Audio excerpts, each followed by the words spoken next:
recap for the week June 10 to June 14th.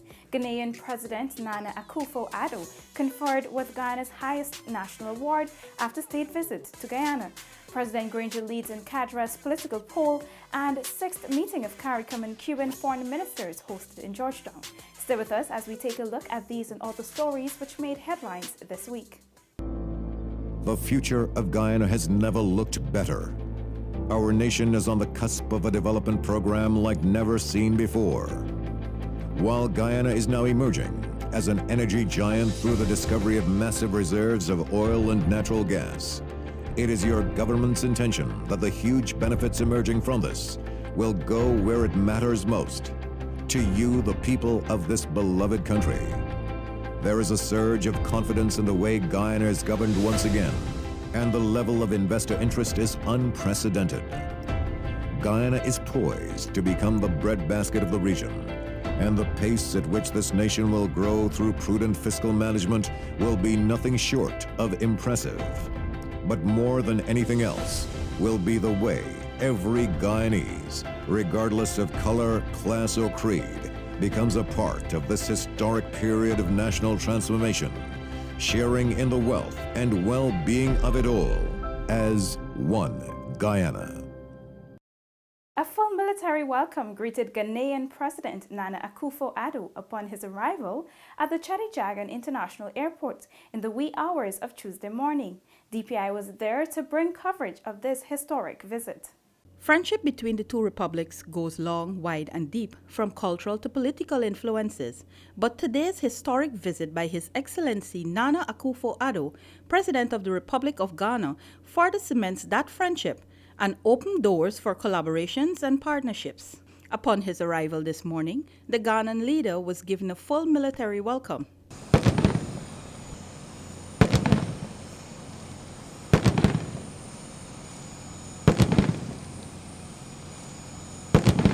As per protocol, following the introductions of the two heads of state, he was also introduced to the Chief of Staff of the Guyana Defense Force, Brigadier Patrick West, and Commissioner of Police, Leslie James. He then inspected the Guard of Honor. This historical visit of the sitting Ghanaian leader to Guyana came following an invitation by His Excellency President David Granger during a visit to Cuba earlier this year. For InfoHub, Rebecca Ganesh. With a packed day of activities, President Akufo-Addo paid tribute to the founders of the non-aligned monument and coffee who led the Great Rebellion of 1763 with floral tributes at the non-aligned and 1763 monuments in Georgetown. Marking the formal start of his state visit, the President of Ghana, His Excellency Nana Akufo-Addo, had his first formal engagement with the laying of a floral tribute at the base of the non-aligned monument.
From the non-aligned monument, Paul McAdam for InfoHub. The Ghanaian head of state, accompanied by Foreign Affairs Minister Dr. Karen Cummings, then proceeded to the Square of the Revolution, where a floral tribute was laid at the 1763 monument.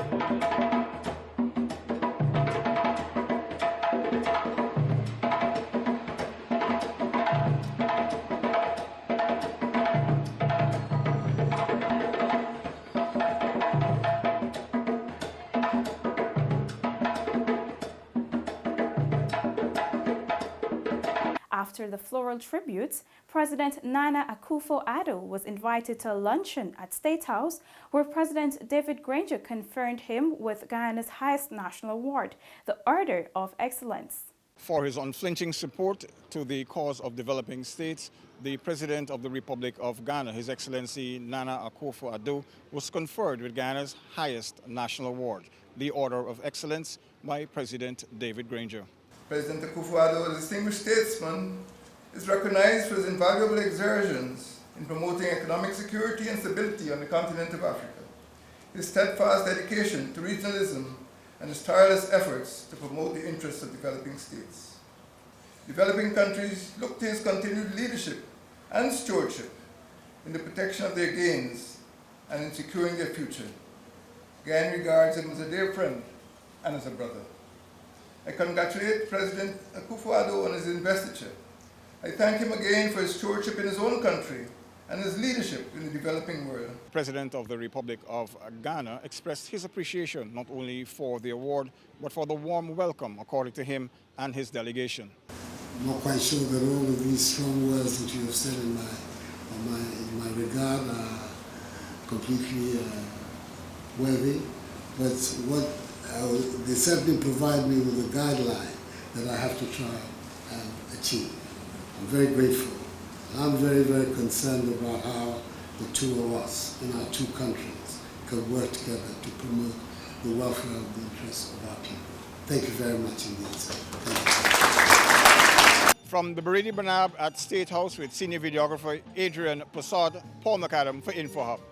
During an address at State House, the Ghanaian president said the friendship shared between Guyana and Ghana is one that he treasures. He also extended an offer for collaboration in the areas of petroleum development and tourism.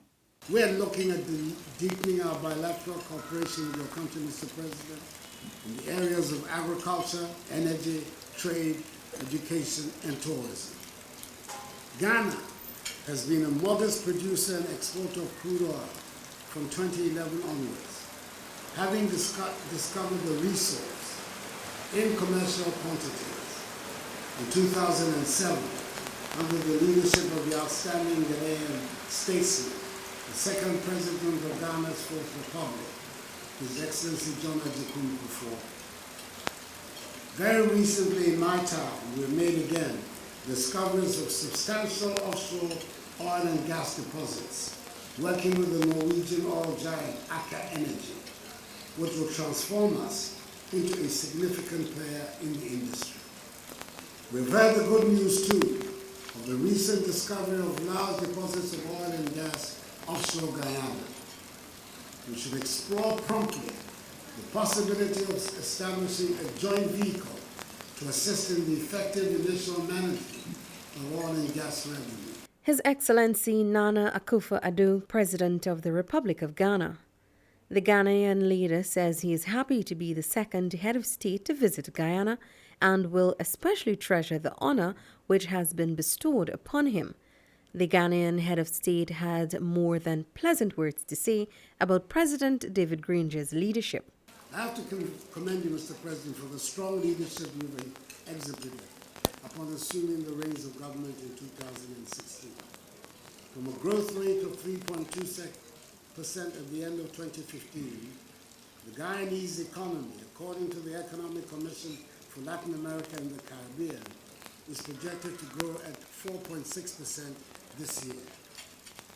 The agricultural and extractive sectors of the economy, witnessing significant growth, it would be fair to conclude that your vision of building a diversified and resilient economy is on course. President Akufo-Addo also reflected on some of the commonalities shared with President Granger. Your Excellency, in the aftermath of our brief meeting in Havana nearly 2 months ago, I came to realize that some events of our lives are intertwined and similar. I can outline them. We were once high functionaries of a ruling government and then became leaders of the opposition. And now here we are again as presidents of our respective countries. As fate would have it, Mr. President, you happen to be a year older than me, contrary to what the booklet says. So it was appropriate that you became president a year before I did. Felicia Valenzuela, InfoHub. Still on the state visit, the Republic of Ghana has committed to the development of Guyana's oil and gas sector. This was among areas highlighted in the bilateral agreement signed between the two nations on Tuesday. Ghana has been producing oil commercially since 2010, and given its experience, it can help ensure that Guyana's emerging sector is managed effectively. Ghana's oil production is set to substantially go up as it made a new discovery of large oil deposits in the western region. The country currently produces 200,000 barrels of oil per day, and the new oil field would add another 200 barrels daily by 2021. During his state visit, Ghanaian President Nana Akufo-Addo urged that strategic relations are formed to this end. We should explore promptly the possibility of establishing a joint vehicle to assist in the effective initial management of oil and gas revenues. With our experiences, I believe Ghana is well equipped to share with you the do's and don'ts in the area and make available fee-free, quality technical assistance to you. Director General of the Ministry of the Presidency, Joseph Harmon, told the media that Ghana made a very clear offer to assist Guyana with technical cooperation and the personnel to develop the oil and gas sector. So this is very important to us because what they did was to commit to pay the salaries, the transportation and everything to get the people here, and all we will need to do is to find accommodation for them. So I think this was a very clear commitment on the part of the Ghanaians to the development of our oil and gas sector. He added that focus was also placed on the capacity of the Department of Energy and the ultimate establishment of a Ministry of Energy. For InfoHub, Anara Khan. After 2 days of floral tributes, bilateral talks, a luncheon in his honor, and the conferral of Guyana's highest national award, Guyana's President Nana Akufo-Addo on Wednesday morning bid farewell to Guyana. His private plane departed the Chadijigan International Airport at approximately 9:45 a.m.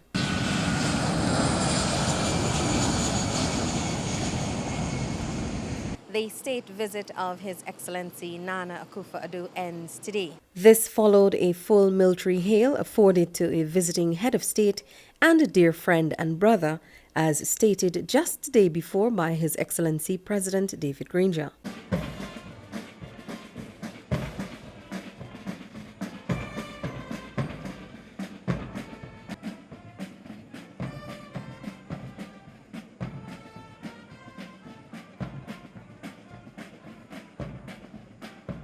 As his visit came to an end, President Akufo-Addo outlined some areas his country would support Guyana. He did so while meeting with the local Ghanaian diaspora on Tuesday evening. So I've had an opportunity to talk to the President to see how we can all cooperate together, and for you to be able to have an opportunity to learn from what we have been doing in Ghana, so that the do's and don'ts become clearer for you and help you build a robust and stronger system for dealing with these problems. There are other areas of cooperation that we want to undertake in education, in transportation, a direct link between Accra and Georgetown. Earlier on Tuesday, following bilateral talks with President Granger at State House, bilateral agreements covering several areas of mutual interest were signed. From the Chadijigan International Airport, Felicia Valenzuela, InfoHub. Fresh out of the Ghanaian president's state visit on Friday, the 6th meeting of the Caribbean Community Foreign Ministers in Cuba got underway at the Arthur Chang Conference Center. Delivering the first set of remarks at the opening of the meeting, CARICOM's chairman, Orlando Rock, reiterated the relationship between CARICOM and Cuba, which he said was based on solidarity and cooperation for the last 47 years. He also repeated a call for the United States to end its latest embargo of Cuba, which he said violated international law. CARICOM and Cuba both support the importance of multilateralism in the conduct of international affairs. We both adhere to the principles enshrined in the United Nations Charter, including non-interference, non-intervention in the internal affairs of states, prohibition of the threat and the use of force, respect for sovereignty, adherence to the rule of law, respect for the constitutional framework and democracy, and the right of people to self-determination. Formally welcoming the regional delegations, Ghana's Foreign Minister, Dr. Karen Cummings, noted Cuba's contributions to the region's human development. Shining examples of this can be seen in the scholarships offered in the scientific and medical fields and recent establishment of the Regional Center for Stimulating the Development of Children, Adolescents, and Young People with Special Educational Needs associated with disabilities, which seeks to ensure we truly establish all-inclusive societies. Cuba's Foreign Minister Bruno Rodriguez thanked CARICOM for its support and pledged to deepen the decades-old bilateral relationship between the body and his country.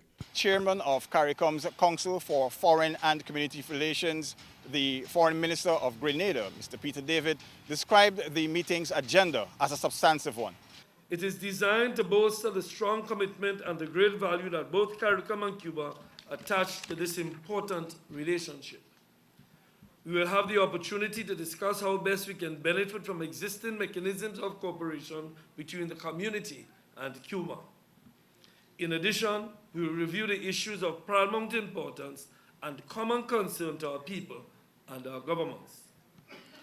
I look forward to a successful meeting which will pave the path for CARICOM and Cuba to work together towards the sustainable development of our countries to improve the lives of our people. On Thursday, we reported some major news.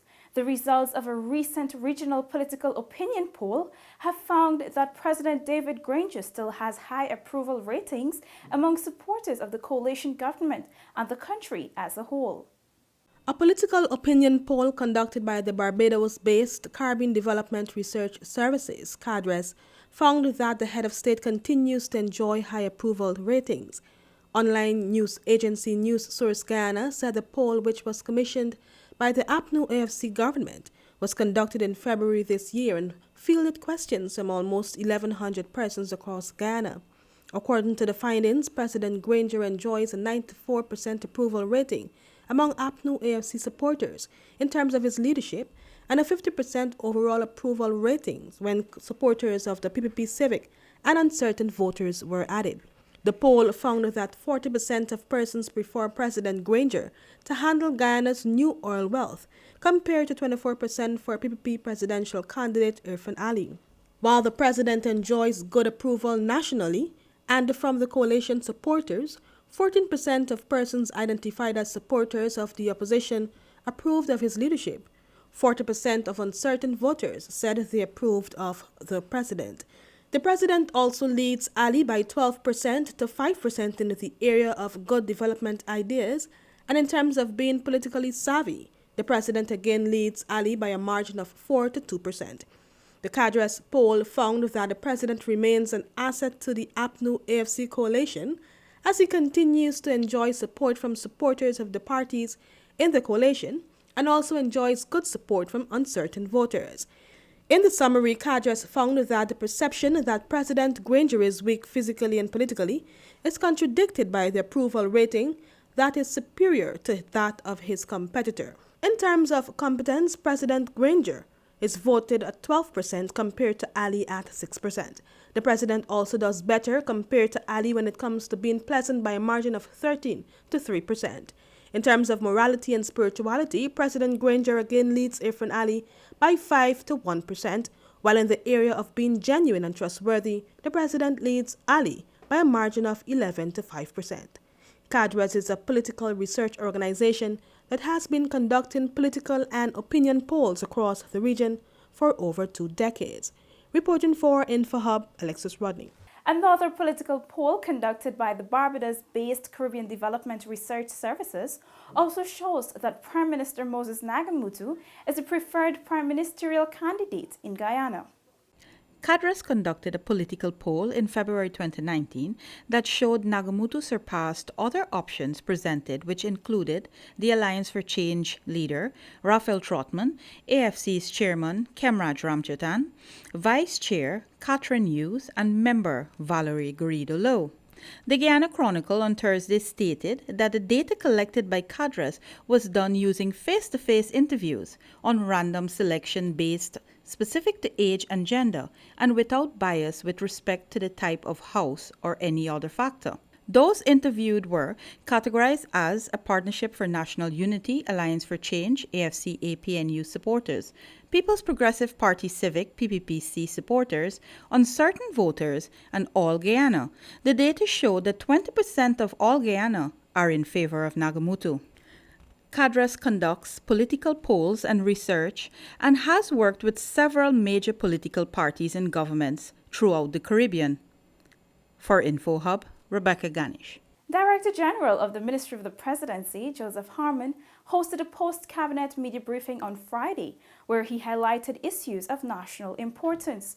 Here is our post-cabinet roundup. Cabinet met on June 11. Director General of the Ministry of the Presidency, Joseph Harmon, said that President David Granger informed the ministerial body about his visit on June 7 to the Port Morant Albion Sugar Estate. The President assured workers and stakeholders that a strong, sustainable industry is being established. The head of state also visited the Prospect Perseverance Housing Scheme. He had made it clear that housing, together with food and clothing, were essential elements of human existence, while emphasizing that government's policy was rooted in Article 26 of the Constitution of Guyana, which stated that every citizen has the right to proper housing accommodation. DG Harmon indicated that the Minister of Public Infrastructure, David Patterson, updated Cabinet on the solutions being implemented to resolve power supply issues affecting the Guyana Power and Light Company. This follows the disruption of the submarine cable linking the Vredenhoek Power Station to Kingston on June 2. Among these are power supply agreements with the Giffland Mall and Bank CIH and the proposed purchasing of generation sets from Macor. Transferring approximately 6 megawatts of power from the Vredenhoek power plant directly to a feeder at Kingston via a 13.8 kilovolt submarine cable. The cable was successfully installed across the Demra River and was tested and energized on Wednesday, June 12th. Cabinet was advised that the next Government Comes to You outreach will continue at Bartica Region 7 on June 18 and 19. Which will include the convening of Cabinet, a first of Bartica, the ministries and agencies outreach, and a series of community meetings to be addressed by government ministers and other officials. Cabinet approved attendance of officials at several international forums and conferences. These include the United Nations Convention on Climate Change Forum from June 11 to 27 in Germany, and the World Custom and Organization Conference and Exhibition in Azerbaijan from June 12 to the 14th. Cabinet also gave its no objections to several contracts, and the DG Harmon reiterated that the government is committed to accepting the upcoming ruling of the Caribbean Court of Justice on the December 21, 2018 vote. And therefore, we have no trepidation or fear about the decision itself. We are prepared for whatever the court will decide. We will accept the findings of the court, and we will act on that finding.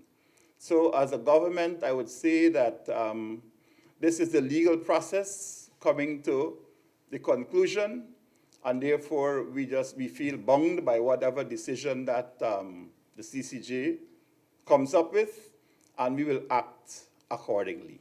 Seneca Thorne for InfoHub. With Guyana recording the highest rate of adolescent pregnancies in the English-speaking Caribbean, the Ministry of Public Health has vowed to see an annual 10% reduction by the end of 2022.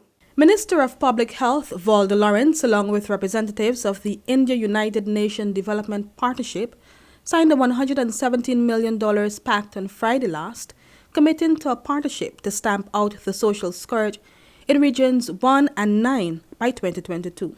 The startling statistics reveal that, as you've heard, Guyana has the highest rate of adolescent pregnancy in the whole Caribbean. I'm just going to pause a little bit to let that sink in. In the whole Caribbean.